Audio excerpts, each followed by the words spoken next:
Dalam suratnya kepada jemaat di Galatia, Rasul Paulus menunjukkan bahwa ia begitu tidak senang terhadap sihir legalisme hukum Taurat bagi keselamatan yang diajarkan dalam jemaat di Galatia, terutama oleh kaum Yudaizer ya.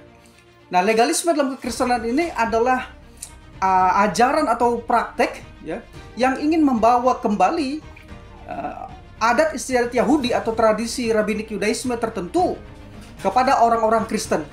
Padahal Yesus dan para rasul sudah melepaskan mereka dari kuk tersebut. Nah, pada renungan harian sebelumnya telah saya jelaskan bahwa salah satu ciri praktek sihir dalam gereja saat ini adalah bila orang Kristen ya, diajarkan bahwa kurban Kristus belum cukup untuk membawa keselamatan. Orang harus melakukan hal-hal tertentu untuk memperoleh keselamatan. Ajaran seperti itu tentu saja sesat dan harus dilawan. Mengapa? Karena pengorbanan Yesus Kristus di atas kayu salib ya, itu sudah sempurna. Tidak ada apapun yang dapat kita tambahkan membuat kita lebih selamat lagi.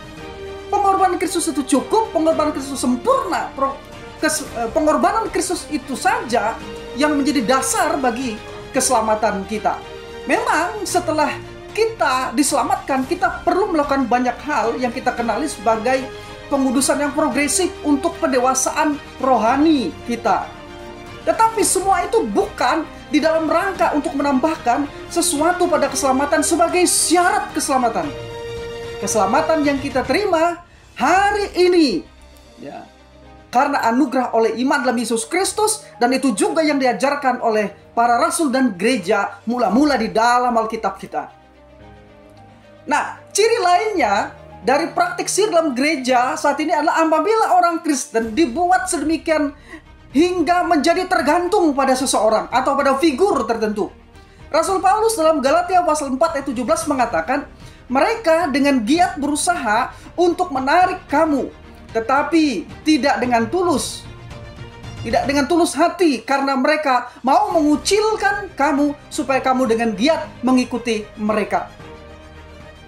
Jadi orang-orang seperti ini ya, para penyesat seperti ini ya, akan membuat orang menjadi sangat bergantung pada petunjuk mereka atau petunjuk figur tertentu. Sedemikian bergantungnya sehingga apapun yang dilakukan, apapun yang dikerjakan harus terlebih dahulu minta petunjuk dari figur penyesat tersebut atau pengendali tersebut. Sebagai contoh, mereka tidak berani membeli pakaian, memilih pekerjaan, membeli rumah, ya, bepergian tanpa mendengarkan petunjuk dari yang bersangkutan. Akibatnya apa? Tanpa sadar, mereka berada di bawah kendali si penyesat ini. Bukannya bergantung kepada Tuhan, bukannya lebih lagi meminta petunjuk langsung dari Tuhan, ya, tapi benar-benar bergantung. Apa yang dikatakan oleh figur dari penyesat ini, ya, atau figur dari pengajar pemimpin sesat ini, itu yang didengarkan sehingga kehidupan mereka dikendalikan. Memang para penyesat dan figur-figur penyesat seperti ini memang ingin membuat orang lain bergantung kepadanya. Dia akan menjadi pengendali atas kehidupan pengikut-pengikutnya.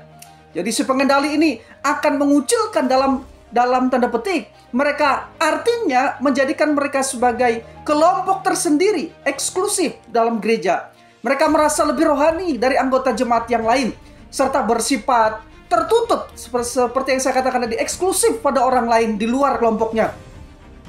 Bahkan mereka adalah kelompok yang eksklusif di dalam sebuah gereja, ya. Bahkan mereka juga bersikap tertutup pada pemimpin rohani, gembala jemaat yang Allah tetapkan bagi mereka dalam jemaat. Mereka akan berusaha menyembunyikan hal-hal yang mereka lakukan dalam kelompoknya. Ingat, secara praktis saya melihat bahwa penyesat atau bidat biasanya menipu secara rohani dengan mengakui dirinya telah menemukan kebenaran Alkitabiah yang tidak diketahui oleh orang lain, oleh pemimpin yang lain.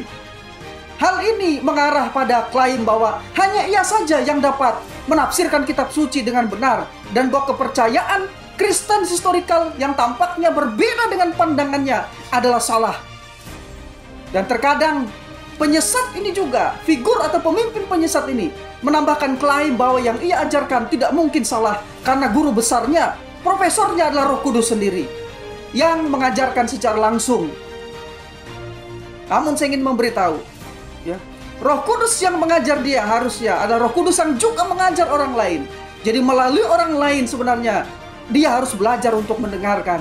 Karena Roh Kudus juga memakai orang lain.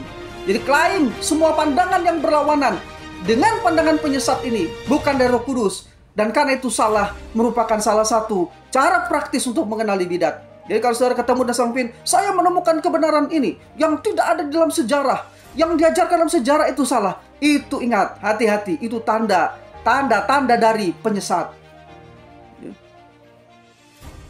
Allah masih berbicara sampai hari ini.